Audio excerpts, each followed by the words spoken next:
three speakers are Amanda Sachs from Rewiring America, Doug O'Malley from EnvironmentNJ, and Eric Miller from NRDC. I sent out an invitation to all of you that has a little more information. We plan to take notes, so we have some paper trail as well. And we also are recording this, and we'll look at the recording later to see how we can best use it.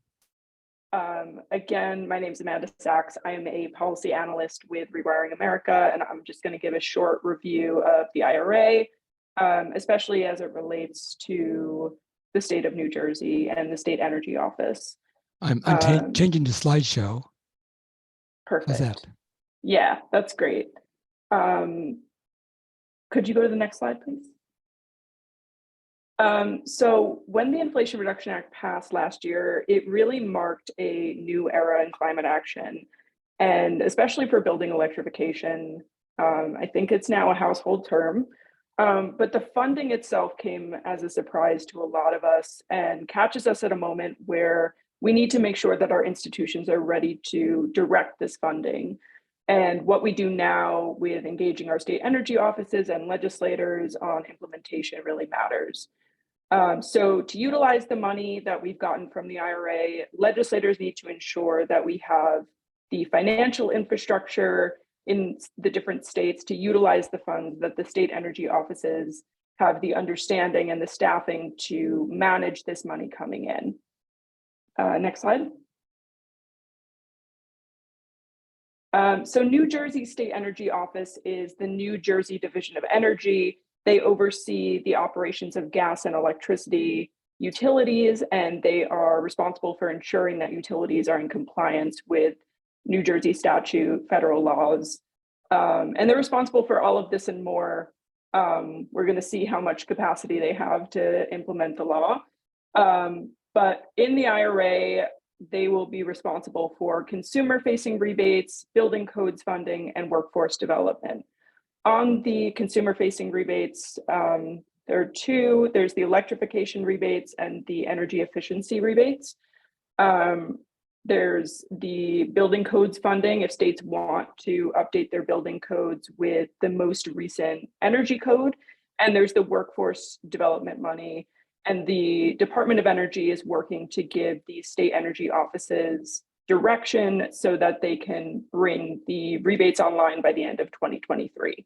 The tax credits, on the other hand, are available right now, and they're sort of familiar to contractors. There's definitely been a little bit of confusion so far, but they have unlimited funding, so we don't have to worry about that funding running out. But unfortunately, tax credits are often inaccessible to low-income households, and their efficiency standards have a greater advantage for high-income households. So that's a little bit of a drawback there. Next slide, please. So these are the allocations for New Jersey's energy efficiency rebates and electrification rebates. The allocations for all of the states are released by DOE online. And by 2024, the rebate programs will be live also, and these will need to be tailored further, especially when trying to benefit low-income households first.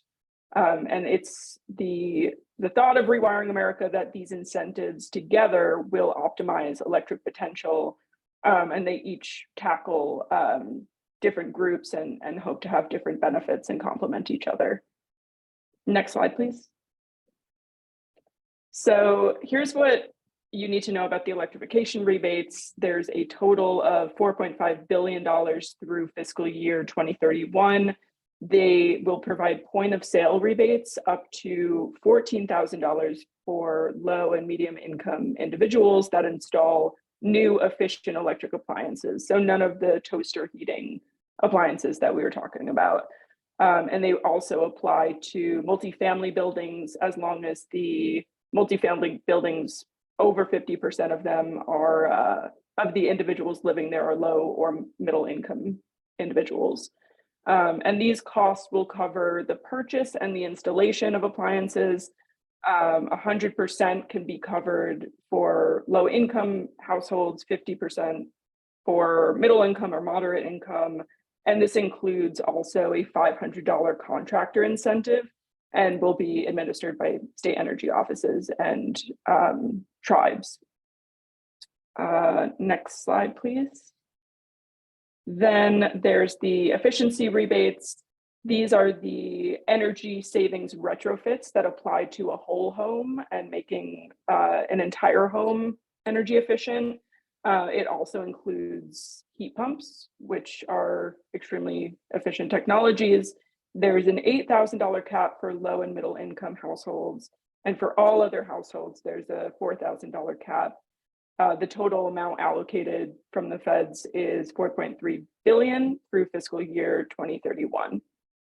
And I wanted to talk about some commonly asked questions about this. We've been asked if these rebates are available for consumers right now. No, the rebates will start to be available at the end of the year or early next year. There is a risk of these funds running out. So there is a need for states to pass their own programs and take over the funding opportunity if needed. These rebates can apply to renters, especially when it comes to window unit heat pumps. Those will be eligible in 2024 or 2025. There's very likely going to be, it's very unlikely that there will be retroactivity. So if you bought a heat pump, these will not apply to that. And there is stackability with the tax credits. So if states are providing tax credits additionally, they can be added on. Next slide, please. Then there's the building codes funding. There's $330 million to adopt residential building codes that either meet or exceed the international efficiency code. And there's $670 million for grants to assist state and local governments in adopting the zero energy provision of that international efficiency code. Next slide. Then there's the workforce and labor incentives. This will be important in getting labor on our side if we do it right. There is $200 million for state energy offices to develop and implement residential energy efficiency and electrification contractor training programs, which hopefully will have a shorter name for that, meant to have the contractors deliver the rebates authorized through the IRA to households. And next slide. This is just a continuation of the previous slide. States can use this workforce funding to reduce the cost of training contractor employees, provide testing and certification of contractors under a new or existing state program, or they can partner with nonprofits to do either of these. There's definitely a need to design the workforce programs now to make sure that there's access to opportunities and that there's a diverse coalition of workers and contractors working together to deliver programs. Last thing we need is for infighting in the contractor community over these and folks to be siloed over it being politicized.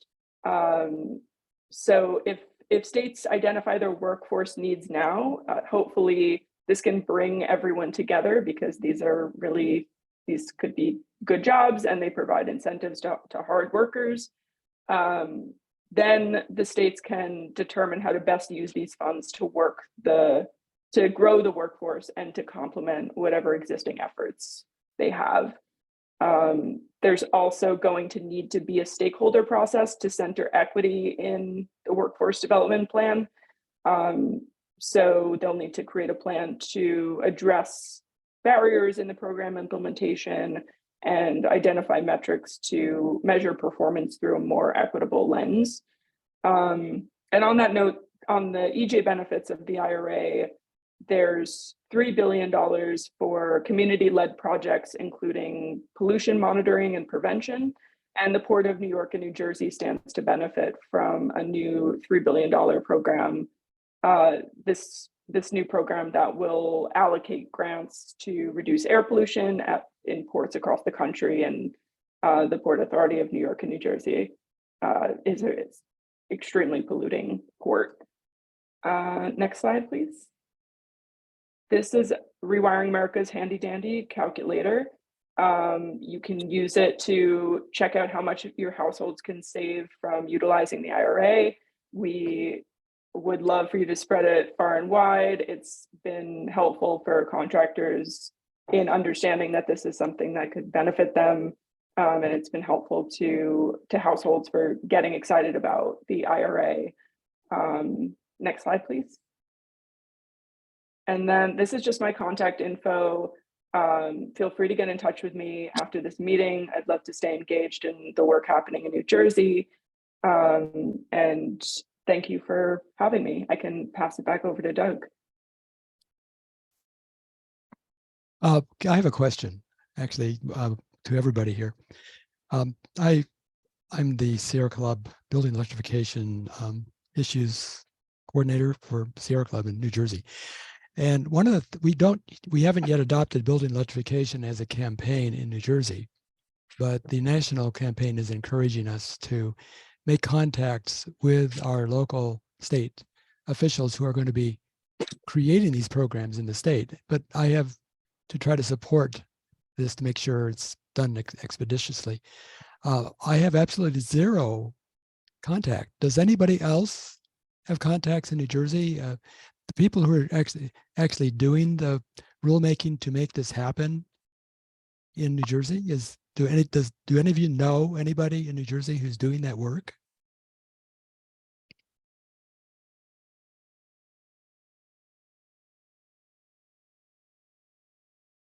Guess not.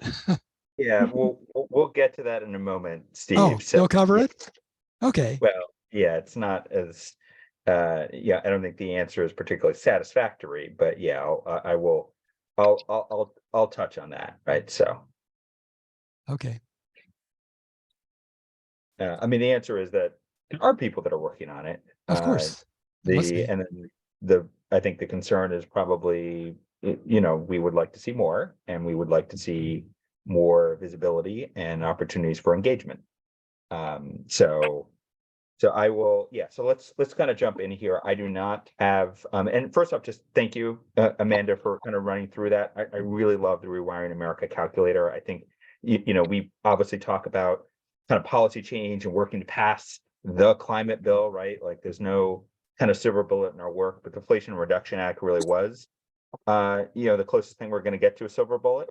And then in some ways, the policy change challenge now is on our laps, right, to make sure that we're providing more public education and motivation to, you know, average people to kind of make the switch. So the rewiring calculator, I think, is spot on. And then the other thing, Steve, which you're referencing, which is how do we actually get those dollars down to the state level to kind of do some, you know, to do more building electrification overall. So I'll touch on that a little bit, and then I just wanted also to talk about, and then good to see Bill out there too. So, and I know we're kind of picking up some folks. Yeah, so I'll get a chance to talk about some of the challenges with that, some of the opportunities, and some of this is, you know, the Inflation Reduction Act is still pretty young, considering a year ago all of us were in despair that nothing was going to happen, and then 6 months ago, kind of lightning struck from the sky. And now we're at a point of, you know, working to kind of sell the benefits. And honestly, EPA is still kind of rolling out with grant programs as well. And I want to touch on one specifically that we're still trying to kind of get our hands around that has, I think, a lot of potential. So kind of my, you know, charge at least is to talk just more broadly and how all of us, both advocates and activists, and really anyone in between, to be working with local and state agencies. So everyone from your local environmental commission to your green team to the council and mayor, all the way up to state agency. So I kind of just put this in the chat. I'm going to see if I can share my screen, which always might be a little dangerous. People can kind of bring it up themselves. Steve, you need to stop sharing. Oh, sorry. Yeah, that'll I be- can't tell. yeah, that's There we go. Uh, Sorry, I had no clue. okay. Let's see. And you get to see all. There we are. People can see this. Yes, Okay. So you this should is make the it bigger. website.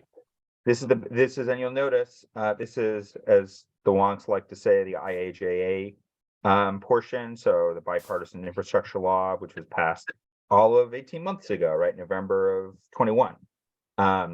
So this is what the state has up and live as of March 9th. We obviously wanted this site to be much live a lot earlier and more interactive. I think it's fair to say that there hasn't been as kind of much information on a site like this, or just public information on kind of what grants is New Jersey applying for, what grants have we received, what are the ways for towns and counties to apply for these dollars. That's something that, honestly, a website should include. And other states, they've done more than just kind of appoint a IAJA czar, right? There's a kind of whole team of people working on it. Not to say that New Jersey doesn't have a whole team of people working on it, certainly does, but there's a whole team in other states just making sure there's more public engagement. So I want to kind of show the website, because if you go to Google and try to find it, which I tried to do recently, you cannot. So kind of the first job of a website is you want to make sure that people can find it. Obviously, you want to have info that people can use. I'm specifically on a section, basically the green section. You'll notice, obviously, building electrification doesn't kind of stand out, partially because there aren't, when we think of infrastructure, building electrification isn't the kind of first thing that comes to mind. So when President Biden and Vice President Kamala Harris come to New Jersey, usually it is the more classic infrastructure projects. It is lead service lines, which actually the Vice President was just in Colorado, I believe, last week promoting this. She was in Newark last February. The president, as Eric, I think, was referencing, was just in Northeast Philadelphia today to release his budget. He's certainly come to New Jersey to talk about Gateway and the Portal Bridge. Those are kind of the infrastructure projects that have kind of garnered the big headlines, of course. We obviously want the Inflation Reduction Act and those dollars to include energy efficiency projects. So you kind of scroll down here, energy environment. There isn't kind of a lot here. So right, the answer to your question, Steve, we should have more. There should be a tracker. There should be more. This should not be an opaque process. Town should know what they should apply for, and there should just be a tracker of just how much money we're getting from the feds. Because the short answer is we're actually getting a fair amount of money more broadly on infrastructure, not as much as we would like, whether it be electric school buses or whether it, I think we always want more, but on some things it does feel like we're not getting enough, whether it be vehicle infrastructure, and then certainly on building electrification. There is a grant project that actually went live in the interim between the presentation that Amanda and I did for Citizens Climate Lobbying today. And that was only a week ago, on March 1st, there was an announcement of it's initially a $250 million basically planning strategies to cut climate pollution and build clean energy economy. So it's super broad. It's for states and for the largest municipal planning areas in the country. And then this will lead to a competition for EPA for a total of $4.6 billion in funding to implement these projects, including these plans. So, this grant project, as I said, just went live on March 1st. The initial deadline is the end of this month. DP Commissioner LaTourette was quoted as saying that DP will be working to put in a full application, and then the full deadline will be, at the end of April. So kind of quick. So this is another kind of a good example of, Amanda was running through all the benefits of the Inflation Reduction Act. It feels a little bit like this is kind of the famous Nancy Pelosi line, if you have to pass the bill to learn what's in it. In this case, this grant program, which hopefully New Jersey gets a lot of dollars for, for planning and then allows us to apply. This would be a great opportunity for for towns and counties, but certainly towns to weigh in on. And I want to kind of just, I guess, pivot to that now, because some of this, I'm showing this website mainly because this website isn't particularly helpful at this moment.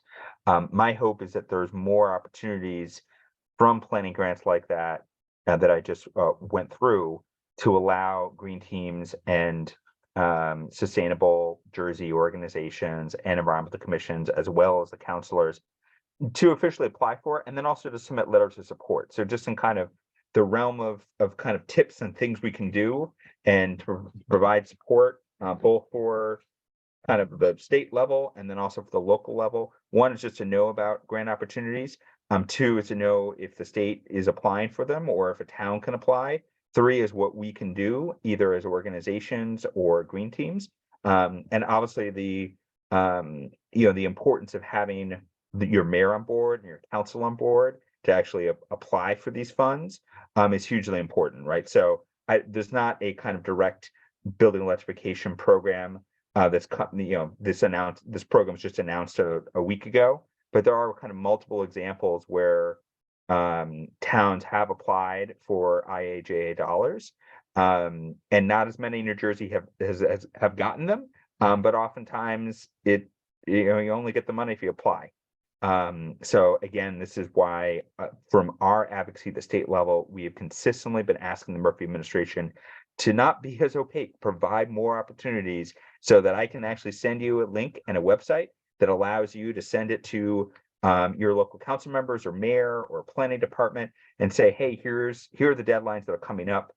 Let's get on it. Or what can we do to help you?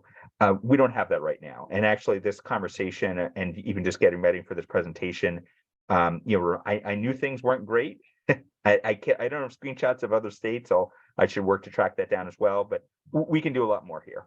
And I think the administration could do more to engage the public. And then obviously, once towns know about an application process and once they're applying, there's things that we can do to help them by asking, asking organizations to put in letters of support. So I want to kind of wrap there because I'm mindful of the time and I really want to hear from Eric on the building electrification executive orders, and then the beneficial electrification bill, which is, as Mike was referencing, was supposed to be on the agenda this morning and wasn't. And our hope is that will come back. So let me just let me pause here before I pass the roster back to Steve and then to Eric. Well, thank you very much, Doug. And that was a good overview. And I see that New Jersey still has a long ways to go to really get through to the towns. Pat herself is a member of the Green Team. I'm on the extended team for our own town. And so we have avenues to make that happen in our town once this is announced or available. And we know many Green Team members in other towns. And we know very well the Sustainable Jersey staff and their support. So yeah, we have ways to make this expedited. Once we have information we can pass on to the towns. Yes. With that's my comment. So I'd like to pass this on to agree 100%, Steve. So this is kind of it's a frustrating experience it's not like I have info that we're not sharing. I do not have the info. And I think that's kind of universal amongst the advocacy community right now.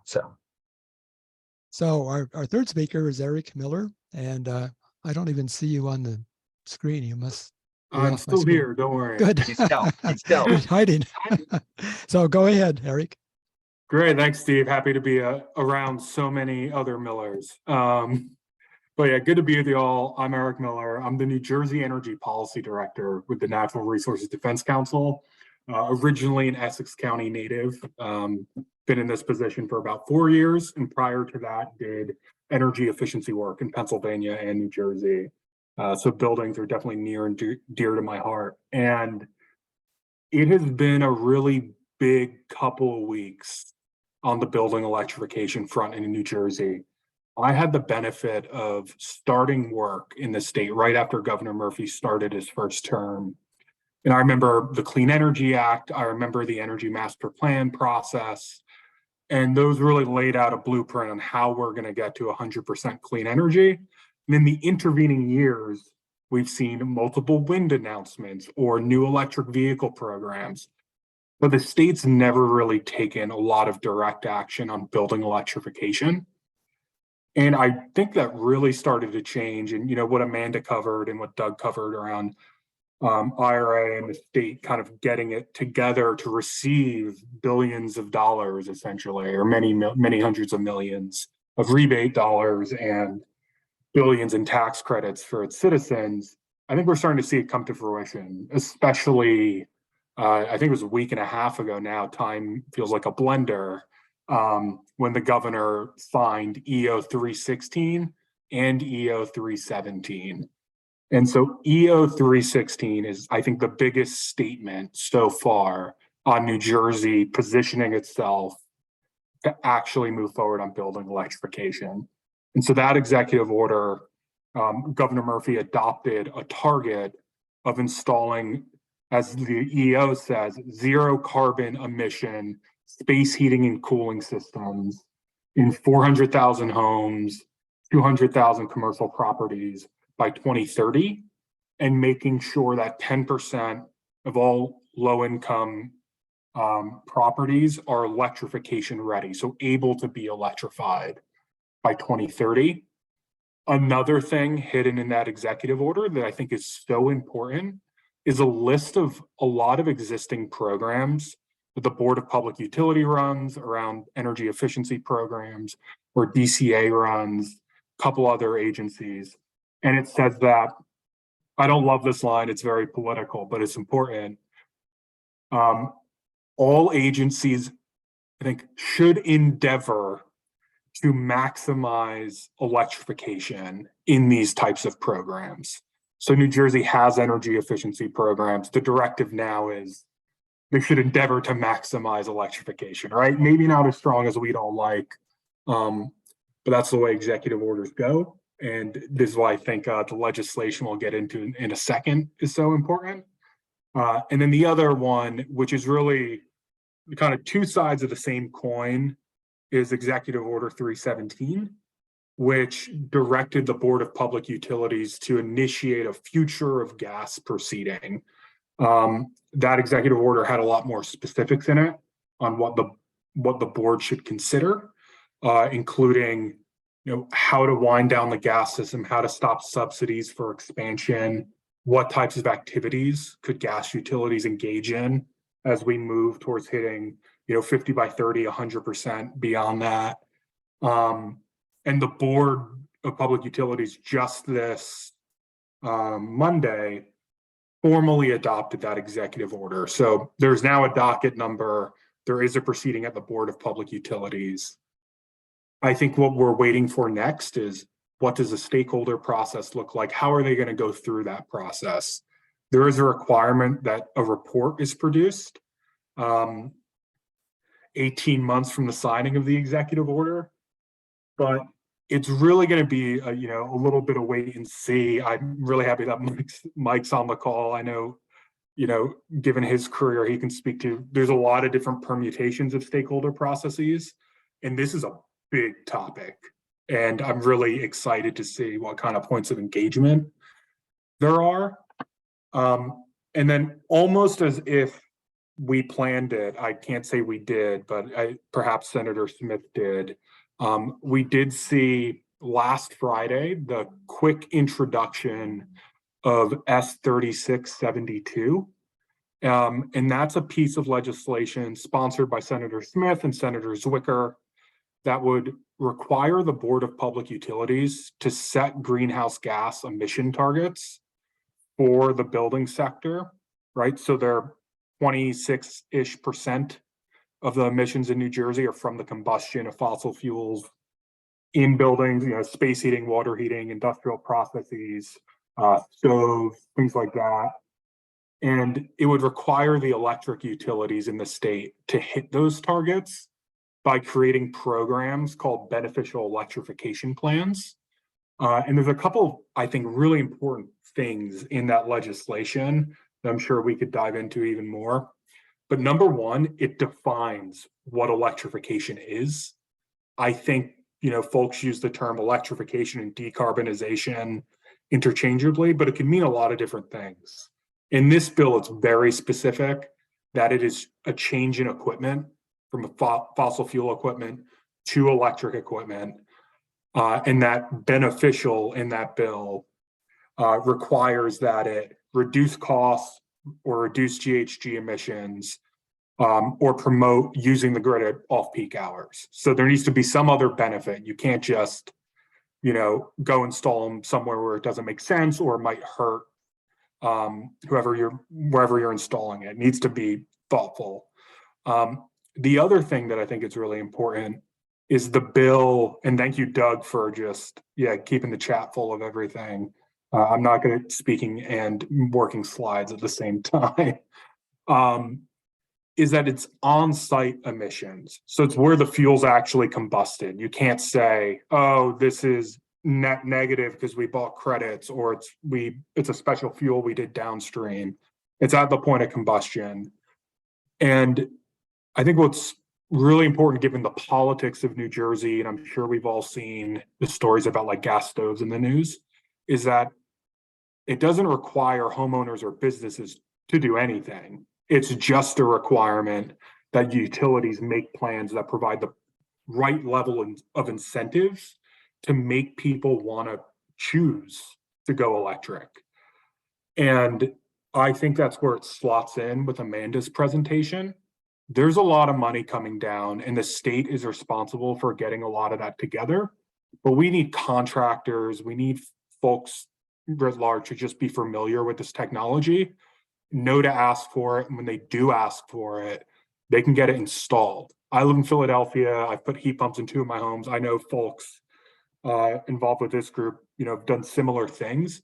It's hard to find a good contractor sometimes who will actually do the work you want them to do. And this is an opportunity to kind of, prime the pump a bit for this type of technology. And the one thing I wanted to share that I thought was so important is this bill was introduced last Friday, or got a bill number last Friday. It was assigned to committee on Monday, I think. I might be missing a day or so. By Tuesday, by Monday night, the Fuel Merchants Association had attack ads up. My understanding is they had some in district of Senator Zwicker, and the bill got pulled. And the reason for that is, multifaceted, I think. I think I'm sure some of the utilities had some concerns as well. But the one thing that I've been really caring about sharing with folks is what the utilities in New Jersey already do. And can someone confirm you can see my screen? Yes, okay, great. Yes, we can. So, right, if you're a PSE&G customer, you go onto the PSE&G website, and they have a lot of stuff for you to click on and learn about. So, for example, if I'm interested in PSE&G's energy efficiency programs, they have a lot of things in here. Appliance rebates, lighting discounts. And to be clear, they don't necessarily do that out of the goodness of their hearts. They're required by law to create these programs. The Board of Public Utilities oversees these programs. And they do that for a host of things. And what we were really hoping to do with this legislation is have one of these tabs be, they're switching to natural gas down here. What about going all electric? Really providing that additional choice to folks in New Jersey. And on the flip side, what we saw, and I think, I can't overstate this enough, is the types of ads that oppose this, right? Right at the top line from Smart Heat New Jersey, don't touch my gas stove. It resonates with a lot of people. We've seen it across the country as a tactic. And frankly, it works, and it works everywhere. And they're fast and they're well-funded. And this all of a sudden becomes not a bill about increasing choice and options, but a bill about taking gas stoves. And, I think the legislation speaks for itself and, definitely does not go after gas stoves. It gives people the option to make a change. But this stuff's inherently technical. And I think it's on, us as advocates to be really clear in what we want to happen, how we want it to happen, and let, elected officials know that that's what we want to see happen. And we support them for doing that because they hear from the fossil fuel industry immediately. I know lots of folks on this call. I know Doug, myself, we do a lot of political outreach, comms work too, but man, are the fuel merchants really fast and really comprehensive. I'll stop there just so we reserve time for questions, talking. All I'll leave it with is I'm pretty confident we'll make progress on this bill. And we think it's a really crucial leg of the stool in making the EOs a reality and also priming the pump for all that IRA money coming in.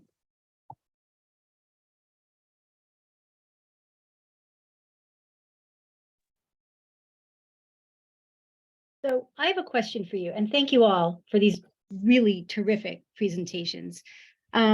So I have been doing a little advocacy work in town in Montclair with a group that David started, Montclair Climate Action, working to encourage folks in the schools to apply for the significant amount of money that's coming down to retrofit schools. And I've also had folks reach out to me and just say, wait, what other money is out there? Like the director of the public library. And so I did some research and I found an EECBG block grant that's been allocated for Montclair, and nobody seemed to know if anybody knew about it. And that's just one small allocation of $76,400. So here's my question for you. Do you have any successful models that you can point to where people in a municipality formed some sort of collective action to inform and educate local officials and also local residents about what's possible? Because it would really be a shame if money being allocated isn't being spent and if there isn't proper oversight. I mean, that's a whole other issue, oversight. So just wondering about that, because there's a tremendous opportunity even to revamp local building codes, as was mentioned in Amanda's presentation. So just wondering if you know of any models out there.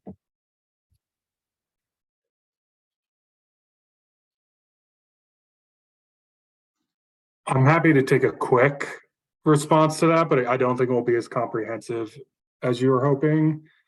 There's been some very successful action in a couple towns, like in the Mountain West and obviously California, to move forward on the local level with stretch codes and also with grant applications. I think something that sets those jurisdictions apart from New Jersey is that there's, as we were talking about during Doug's presentation, there's a lot of resources at the state level, kind of that intermediary resource between the federal money, for them to just say, look, here's the program and do it in 1 or 2 pages. Say like, why can't you click the link? And a thing I had up that we're hoping New Jersey will continue to work on that I think will be helpful in this is New Jersey's electric vehicle rebate program is like one of the only state rebate programs that has like its own website and is like very clear on like what's eligible, what's not, how to apply. That kind of resource will be necessary, I think, for all this grant money and for the rebate money.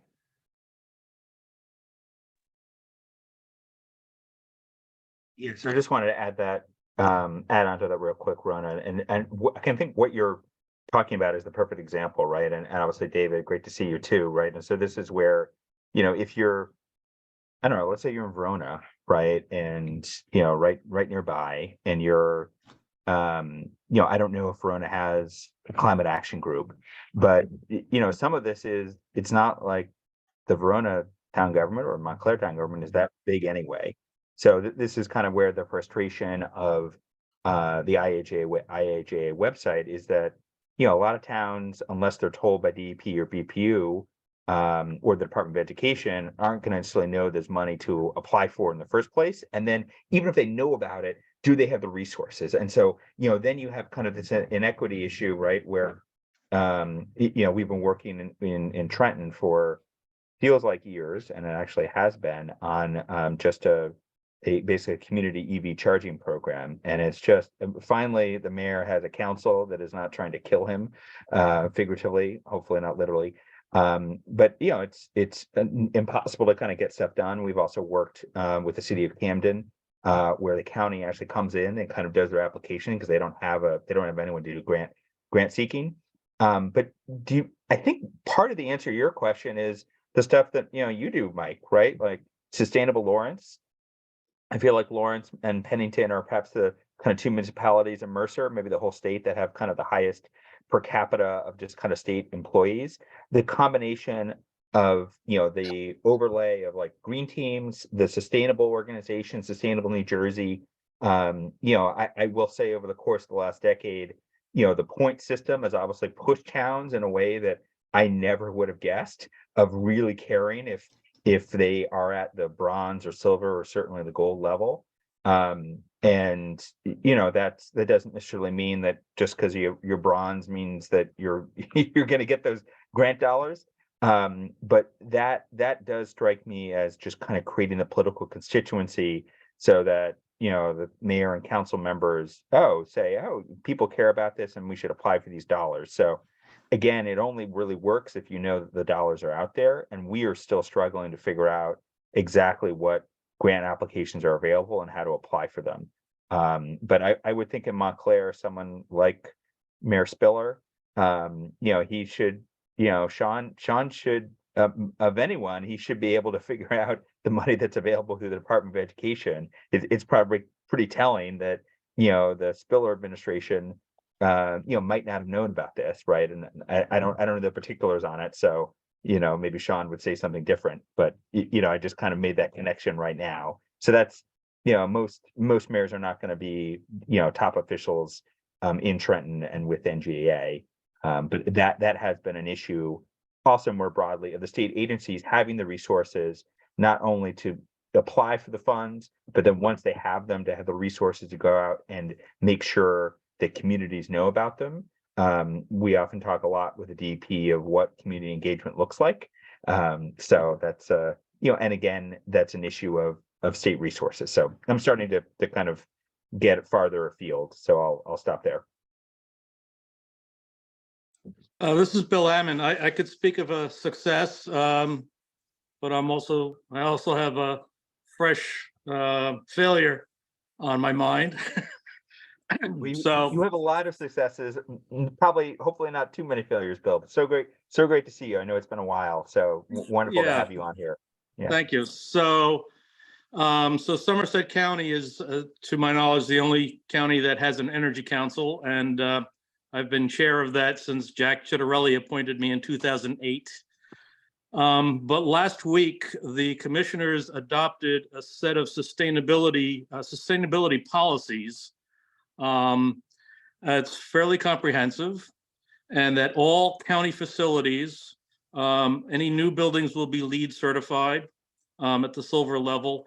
Any new building will be evaluated for its potential to be net zero energy, and a whole host of associated things. So it's only taken 15 years or so, but we finally have some significant success there.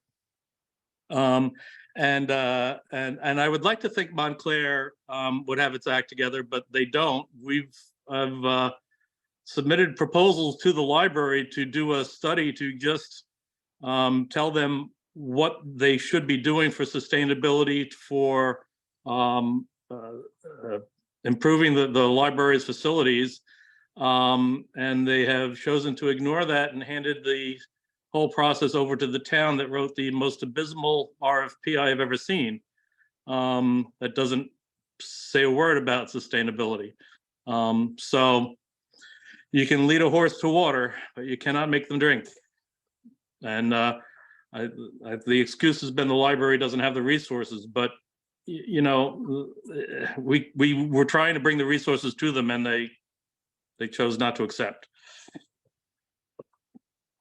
Yeah, so I don't want to get too much into the failure, and obviously we're kind of well represented by the People's Republic of Montclair here, but I will say, you know, I would like to think, and perhaps I will be disabused of this notion in just a moment, but I would like to think that there's a supportive council in Montclair and Councilwoman Price Abrams. Exactly, right? So there's obviously, you know, all of you can kind of speak more about former Mayor and Council Member Bob Russo, right? So, you know, there's obviously people that think of themselves as green and have green records. I would like to think they could kind of help on that. And then I think the issue usually in towns is that there aren't usually green council members and there aren't those opportunities. So, oh boy, my daughter has been waiting for this.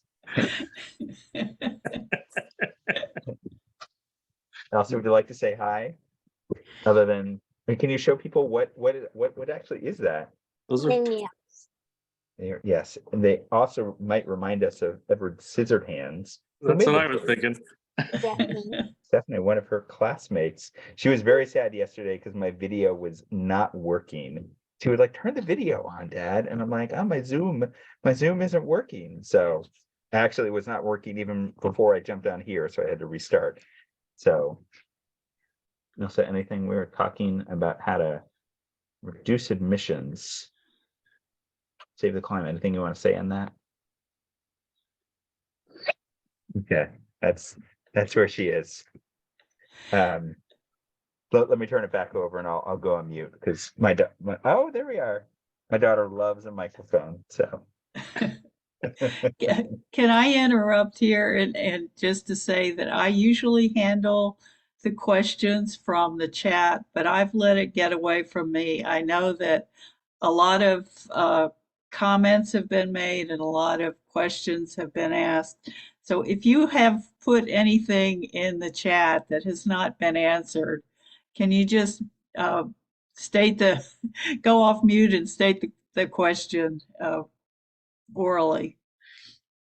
And I dumped a lot of stuff in there, so apologies if they had a question that got buried. Yeah. But yeah, before we get off this call, everybody ought to save the chat if they're interested in all these links, because there's a lot in there. So, Eric and Doug, do you see that bill coming back around? Is it, you know, too much pressure from, and it can't be just the New Jersey fuel oil merchants. I think there's 6 companies left in New Jersey. It's got to be the national folks and above them that are doing this to act that quickly. And you know, I've been saying we need to get out of, you know, a campaign that matches them with the same, you know, oomph that says, hey, you want dirty oil in your backyard with an oil tank? Let's get them out and clean electricity. So do you see that bill coming back around, or is it just, you know, they're going to wait for the work group on electrification to come through?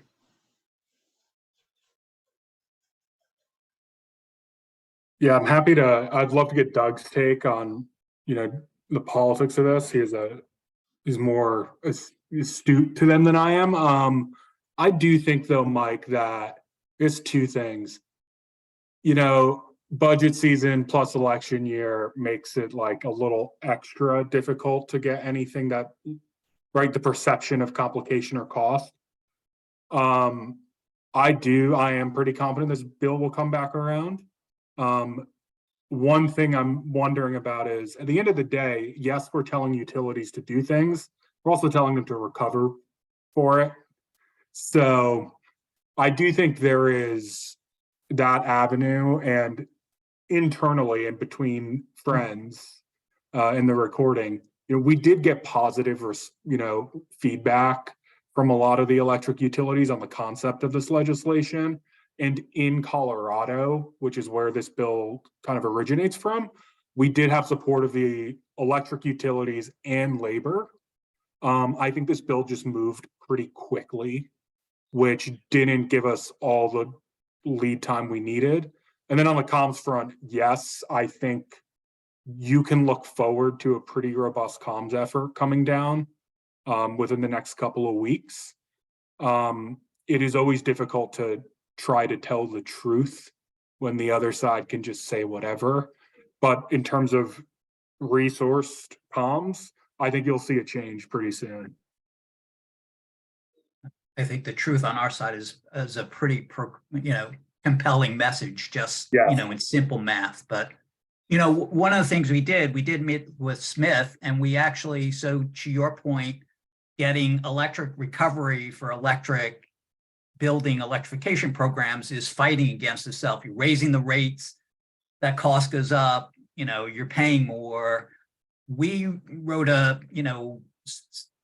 clean heat sort of certificate program that put the money on the natural gas utilities and said, you have to buy these certificates that actually pay for building electrification. So you put the cost on the natural gas utilities as opposed to the electric utilities, which means you're not fighting against, the benefit of lower cost electricity, and you're adding costs to the natural gas companies. But that's just, was too complicated for where, if a bill like Smith's bill, which was real simple, couldn't go through, I'm doubting. And that clean hit bill was based on what Chris Nemi and Yeah.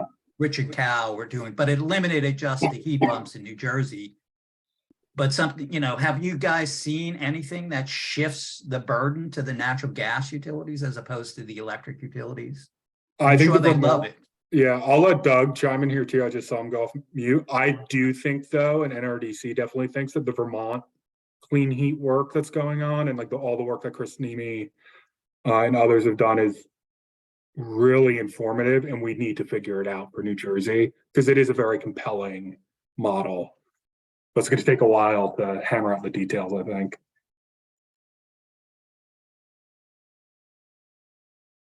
Yeah, so the other there's a couple things to kind of lift up here, Mike. Let's see where to begin. One, just on the action alert, and I was just kind of referencing it again. So yes, the fuel merchants responded really quickly, or Smart Heat, whatever you want to call it, responded really quickly with the action alert. Clearly, the action alert is just kind of warmed over and obviously inaccurate. And from their perspective, it doesn't matter, right? They're just trying to gin up opposition. The thing that I think, and then there's a question, this is through the fuel merchants, and I dropped in earlier just kind of some of the dollars and lobbying. Obviously, the fuel merchants in some ways are a front group. They're the most vulnerable, right? The fuel oil is ancient, dinosaur-like, and massively uncompetitive. Most home heating, as we all know, is gas in the state. Gas rates, it depends where you think they're going. A year ago, right? Pre-war, I guess maybe a year and a month. The numbers were, it was a longer time. Obviously, if we're thinking that gas rates are going to continue to be high, it doesn't seem like Ukraine and Russia are going to find peace anytime soon. Those numbers get better, and obviously the gas industries know that. And so this is kind of where PS, they have two sides of, you obviously know this. I think most of us understand this, but there's two sides of the house for PS, right? They want to have everything, but if you're New Jersey Natural, right, you don't have two sides of the house, right? So that's kind of my concern is, the EO 317, if I have that correctly, the future of the gas utility. The governor's the governor's office is really touting that as this is about the transition. Obviously, that transition will be heavily contested of what that looks like. One of the things that I know we reference a lot, and Eric, you're probably more familiar, kind of what's happening in New York, ideally, and New York City and New York State, ideally, that progress is coming our way. We obviously haven't had the kind of the political momentum of a New York City to kind of push the envelope. And to answer your question, Mike, I think that the beneficial electrification bill will come back because there's a lot to like, at least from my perspective. This is not a New York City bill. There is a question of when it will come back. Will it come back after budget break? Will it come back in lame duck? Will it come back, in a new session? I don't know the answer on that directly. I will say this legislature is obviously incredibly cautious, so much more than I can ever remember because of the combination of the new maps, a lot of retirements, and just this kind of uncertain world we're in right now. Any advice on what we, in the interim, should we lobby Zwicker and Yeah. Smith? Should we? Yeah. So this would be, I think, kind of like what to do now. It's a little bit of like on the IAJA stuff. I don't have a great answer. On this, I do, where it feels like, and Steve and Pat, I know you've been kind of helping to coordinate letters. Putting in a letter urging Zwicker to bring this back. And then even more importantly, just looking, I mean, obviously Sierra Club has a lot of members in Princeton. So Sierra Club just endorsed Zwicker for re-election, which is great. And I know obviously there's a number of environmental organizations that have supported the senator in the past and have supported him financially. That's all. He is a big friend, but even someone who's an ally always needs to hear from constituents on whether, what bills he or she should prioritize. So, this is, the basics, and I'll just kind of say, I'm always surprised at how little it takes to move the needle for like even a US senator, right? Like if they get 50 calls in a week for Senator Booker Menendez, like that is significant. So take 9 million people and then bring it down to the level of 200,000. If they get a few calls a week, right? So obviously more calls the better, but a few calls a week, like that goes on the ledger, right? Obviously emails get counted, emails are good, calls are better, right? And then obviously official advocacy letters are good. The opportunity to do Zoom meetings, that's obviously, it's a lot easier. You don't have to drive to Skillman, right? If you don't want to. Obviously Senator Smith is a pretty full dance card, but I wouldn't, we should help our friends because this is a good bill. We want to see bills like this come back. And if we can't pass beneficial electrification, we're not going to be able to do some of this other stuff at all, right? We've already lost the boiler rule. I was trying to kind of dig up the link on that. There was just a Pact 2 Pact through DEP on climate pollutant reduction rules. DEP said, look, we will come back to the boiler rule, but no one is getting ready to put it out anytime soon. And yes, David, that is, yes, a sign-on letter would also kind of be good, focused specifically on the legislation.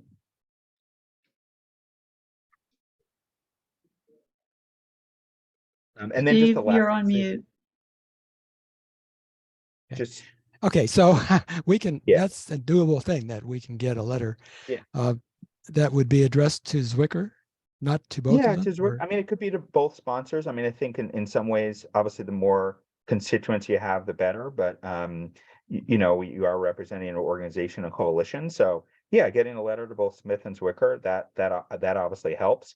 The other thing which I wanted to reference, I put it in the chat. Obviously, every time that something comes out that's positive on electrification, the Senate Republican caucus and Assembly, for that matter, they are very rabid. And in some ways, that doesn't necessarily in and of itself, one press release doesn't change the dial. But for those of us that have been in Trenton a while, you used to have Republicans that are champions on issues. Unfortunately, that's changed. And that's one of, there's an effort to kind of try to make partisan, the environment a partisan issue. And that's been going on for a while. That's not new, but that's especially increased over the last 2 years. And that's why they're looking to make hay, right? And so that's, and obviously just the reality is Senator Smith is in Middlesex County, pretty safe district. Senator Zwicker is obviously in a more competitive district. Right. So we've been at this. Unfortunately, we're nowhere near either of those districts, and our district is never, ever going to vote for anything like that. So we spent 1 hour on this. I found it very fruitful for myself.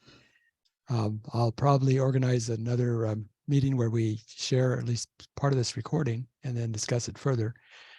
I have a bunch of ideas, thoughts, things I've jotted down to myself. So I really appreciate Eric, Doug, and Amanda taking the time to talk to us. And Yes, thank you so much. I guarantee This is we will really do something. valuable. We will be doing things to make things happen. We just didn't quite know how to make what what strings to pull. So you've helped. Thank you very much. Anybody else for last thoughts? Our pleasure, Steve. Okay, thank you. Thanks Okay. again, Thanks everybody. all. Take care, Thank Bye, everybody. everybody. Bye-bye.